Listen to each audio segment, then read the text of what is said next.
Am I the a-hole for not inviting my mom's bio mom to my wedding? This is a throwaway because my family members follow my main account and I really need outside advice. I, 30 female, am getting married June 7th.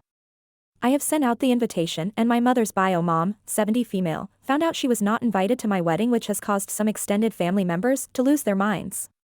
So for some background. My mom's 53 female, bio mom, Dolores, was still in high school when she had her. Her mother tried to convince her to give my mom up for adoption, but she refused. When my mom was 2, she basically dumped my mom on her mother and took off. She didn't leave a note or anything, just kinda took off with my mom's bio dad and didn't look back. I consider my bio great-grandma to be my grandma as my mom views her as her mother. When my mom was 15, her bio parents showed back up one day and apparently tried to act like nothing ever happened with 2 more kids. My mom's bio sister was 14 and her brother was 6. My mom bonded with her bio sister as more cousins than siblings, but my mom has never been close with bio brother. My mom's best friend, who was around for all of this, said this was a very hard time for her. Anyway, when my aunt turned 18, she stopped talking to Dolores and her brother and moved in with my grandma. At both my mom and my aunt's wedding, my grandma was treated as the mother of the bride and my grandpa gave them both away instead of their bio dad. Now, I don't like Dolores, not only because of the way she treats my mom and my aunt, but also for the way she treats me, my siblings, and my cousins. All of us have always called Dolores by her first name, and very few people know that she is actually my mom's bio mom, as most people thought my mom was just a late-in-life baby of my grandparents. My fiancé, 33 male, and I sent our wedding invitation months ago, and Dolores never said anything. She didn't reach out to attend any of the previous parties, engagement party, bridal shower, not that she would have been invited even if she expressed an interest. About a week ago, somehow it became more commonly known who Dolores is biologically to my mother. We didn't go around advertising it, but it wasn't a secret either, so I didn't really think about it. However, Dolores called me out of the blue. I didn't know she even knew my phone number, and I didn't recognize hers, and she started screaming over the phone about how, in her only living grandparent, she deserves to be a part of the wedding party. It took me a minute to figure out I was talking to Dolores. I made it clear to her that it would not be happening in a polite manner. Simply reminding her that she has never expressed an interest in acting as my grandmother before now and that we hardly know each other. She didn't like that answer apparently and started yelling at me more and calling my mom and aunt terrible names for choosing my grandparents to act as parents of the brides in their wedding. I told her calmly that insulting my mom was not going to get her an invitation and that I had no control over events that happened 30 years ago. I also told her that she's had plenty of opportunities to repair her relationships with my mom and aunt and build relationships with me, my siblings, and my cousins that she never used. She continued to yell into the phone, so I just hung up the phone and blocked the number.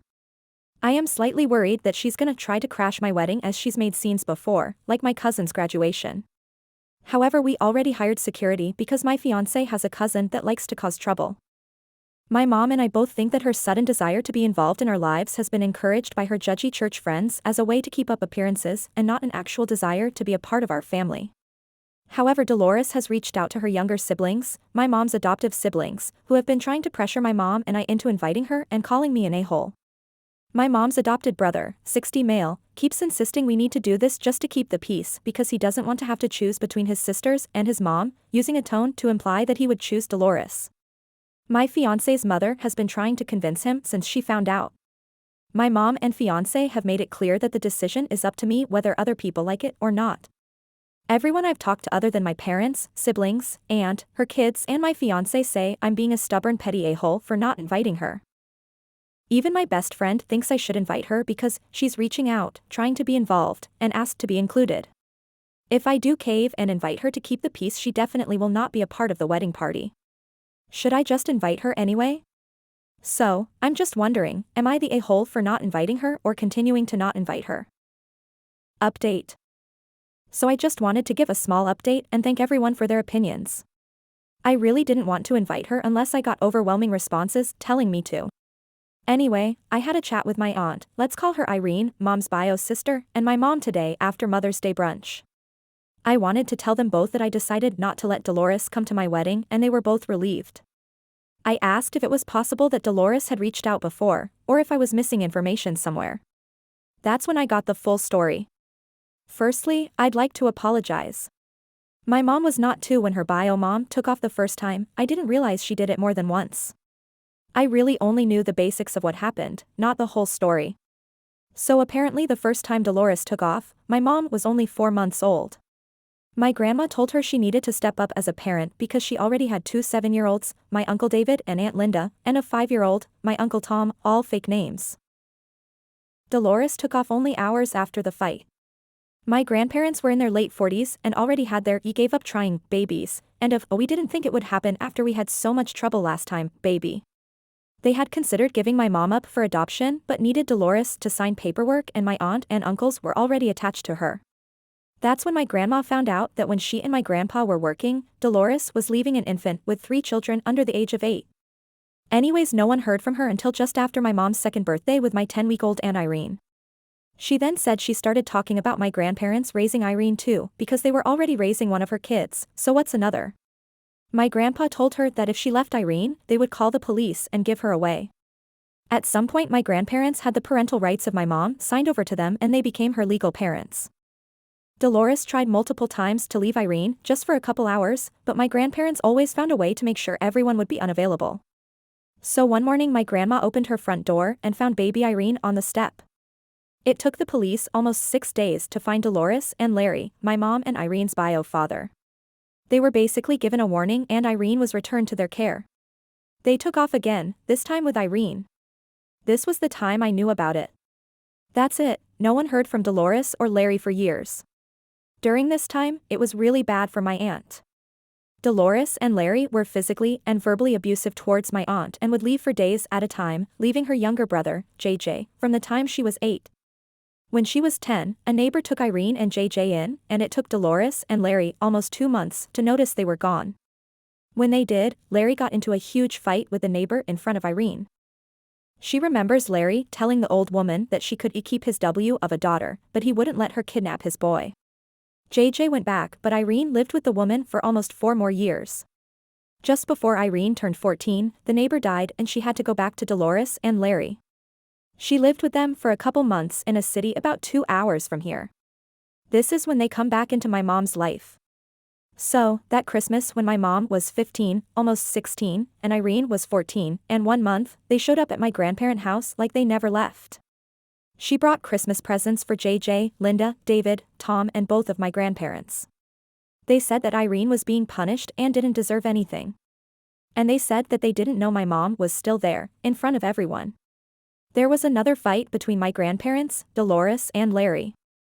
Apparently my grandpa and Larry got in a physical fight. Irene remembers this, my mom does not. During the next 4 years Irene never told my grandparents about the abuse because she was worried that they wouldn't care because they already threw her away once. That's what they told her happened when she dumped her on the doorstep and tried to get her away from them. So for 4 more years my mom and Aunt Irene went to the same high school and got really close since they were only a grade apart. After she turned 18, Irene ran away from home. My grandpa was able to find her after 6 months. That's when my grandparents learned about what she had been through. They decided to get custody of JJ, but they couldn't prove any abuse of him and they couldn't prove any abuse to Irene too. My aunt said she regretted not telling them sooner. Larry died 29 years ago, so while my mom and Irene still hate him, he's not around to do anything now. Dolores, on the other hand, has apparently been the greatest sister and aunt to David, Linda and Tom's kids, so they've never seen the stuff that she did. They think that my mom and aunt are exaggerating events because that version of Dolores doesn't match with the version they know. We called my Uncle David too. I made it clear to him that Dolores will not be coming, so if he disagrees he doesn't need to be there. I also told him that if he chooses to show up and Dolores is with him, then security will make them both leave. And that goes for anyone who tries to get Dolores there. My fiancé and I had dinner with his mom tonight, and when she asked if I finally invited my grandma, I started with, my grandma died 13 years ago, so I don't think she needs a formal invitation. She got very snippy and my fiancé told her to stop. She kept making passive-aggressive comments through the whole meal. Eventually, my fiancé snapped and yelled at her.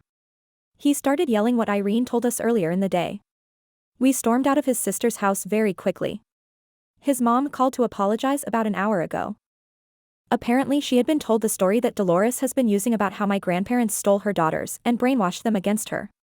I feel like I'm going to feel less pressure on this now that my future mother-in-law has dropped it. Either way, Dolores will not be invited. Update 2. So my wedding was yesterday and I thought I would share the craziness for anyone still interested. I decided not to invite Dolores. I also told my Uncle David, Uncle Tom and Aunt Linda that they didn't need to come if they were mad that Dolores wasn't invited. They all angrily agreed. Whatever. So things started going sideways about 4 days ago. I got a call from my sister, Alex, 28 female, fake name. I have 3 younger sisters and she's the oldest. Apparently, she's been in contact with Dolores for the last 10 years and didn't tell anyone. She is now one of her flying monkeys. Anyways, after Alex asked me one last time to invite Dolores to my wedding, Dolores told everyone that if she didn't get an invitation she would unalive herself. Now before you think I'm a monster, this is not the first time she's threatened this. Most people just cave and give her what she wants and she's fine. However this time, when Alex told me this and demanded I invite her I just said, no, hung up the phone and called emergency services. Which is something nobody has ever done when she's pulled this. Apparently paramedics arrived at her house and for whatever reason they deemed her a risk to herself. She was taken to the hospital and placed on a 72-hour hold and she wasn't able to be released until this morning. That meant that she wouldn't be able to cause problems at my wedding, but it also meant that all those family members came back out and have been harassing me to cancel my wedding, not postpone it. My Uncle David went so far as to ask if I was happy that I got Dolores locked up and how it's all my fault instead because I should have just invited her rather than call the cops on her. And how if I wasn't mature enough to be the bigger person and invite her, I'm not mature enough to be getting married. I told him if she's really willing to offer herself what she needs is professional help and not a wedding invitation. It got to the point where I had to block a lot of numbers because people were blowing up my phone and leaving long ridiculous voicemails on my phone. A few were even calling mine and my husband's offices to harass us about Dolores. Whatever. So come to yesterday, I had already told Alex that if she was mad about Dolores to just not bother coming, but she just kept insisting that she was fine. So my other bridesmaids and I start getting ready and Alex isn't there. I assume she's late because she's never on time for anything. I decided to have a black and white themed wedding so guests were told in advance that they were expected to wear black, white, gray or something very close, navy blue, creme, light blue. No bright vibrant colors. It was written on the invitation that guests not in the theme would be asked to change or leave.